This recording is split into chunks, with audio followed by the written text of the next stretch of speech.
अगर हमने किसी हिंदू बच्ची का खुदा न खास्ता घूंघट उठाया होता तो आप मुझे बताइए कंट्री में अभी क्या माहौल होता। इस उमर साहब ने स्टेटमेंट दिया, वो नीतीश साहब की जो गंदी हरकत थी उनको जस्टिफाई कर रहे थे। तो आप देख रहे हैं यहाँ जो चीफ मिनिस्टर हैं हमारे, जो मुसलमान हैं, मुसलमान होने के बावजूद जो हमारी मुसलमान बच्चियां हैं, माएँ हैं, बहनें हैं, वो उनकी प्रोटेक्शन, उनकी हिफाजत करना ही नहीं चाहते। औरतों का नकाब और हिजाब अगर आप you please be ready, because मैं एक FIR फाइल करना चाहती हूँ instead of being apologetic. BJP they want to basically justify what he did and which is extremely wrong. It is criminal.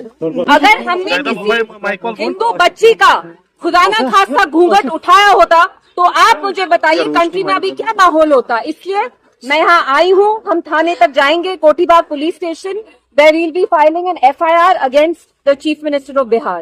ये पुलिस तक है लेकिन हमें अपना काम करना है। And what is most troubling is जो जम्मू कश्मीर के चीफ मिनिस्टर ओमर अब्दुल्ला साहब हिंदुस्तान में इस वक्त एक ही चीफ मिनिस्टर है of the only majority state।